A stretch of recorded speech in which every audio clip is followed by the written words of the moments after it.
Hello po sa inyong lahat mga ka-crypto. Ako po si Pinoy Crypto Trader at sa video na ito ay atin pong pag-uusapan ang aking technical analysis dito kay GRT or si The Graph. Ngayon pong March 10 taong 2024. At ayan, nandito po tayo sa daily chart time frame ni GRT or The Graph. At base po sa aking analysis ay ito po ay mukhang magpapatuloy sa kanyang pag-akyat sa mga susunod na araw at mukhang ito ay patatamaan niya ang ating sunod na resistance line dito sa 0.5197. At ayan, bago po tayo magpatuloy ay nais ko lamang po munang bigyang linaw ang aking disclaimer kung saan ang nilalaman po ng video na ito ay hindi po ito isang financial advice. For education and information purposes lamang po ang layunin nito.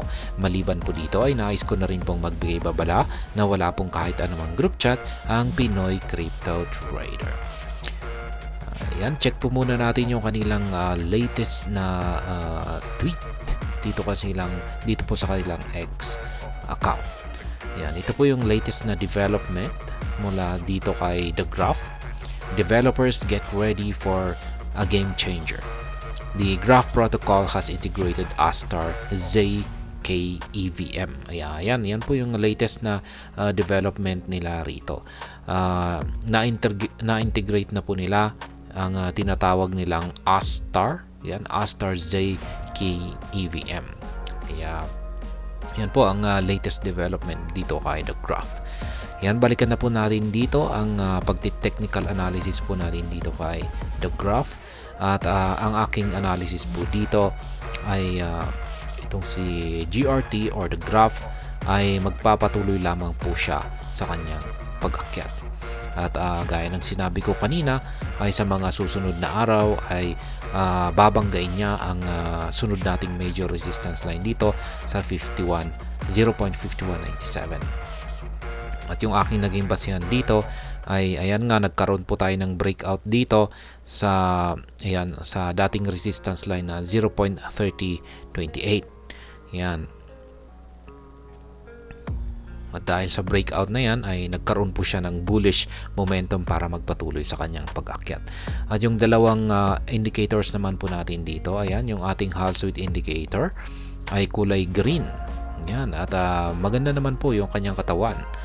Ayan, malusog na malusog ang kanyang katawan, kaya nagpapakita po ito ng signal na or nagsasabi po ito na ang trend direction ni The Graph ay uptrend.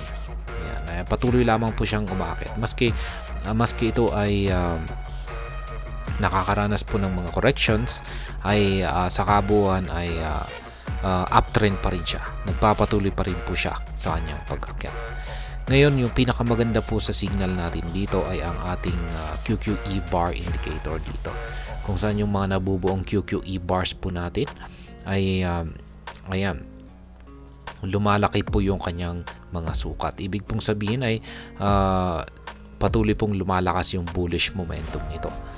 Kaya asahan po natin na sa mga susunod na araw ay magpapatuloy po ito sa kanyang pag-akyat dahil maganda naman po yung pinapakita ng ating ipinapakita na signal ng ating dalawang indicators dito. Kaya tuloy na tuloy po. Ayan, tuloy lamang po yung kanyang pag-angat sa presyo.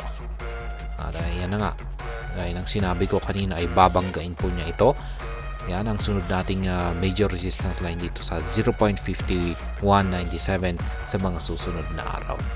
Check naman po natin ating weekly chart time frame. Ayan, mas maganda naman po yung ating nakikita rito sa kanyang weekly chart time frame. Yan, kitang-kita natin, ganun din yung kanyang Halswit indicator, malusog na malusog.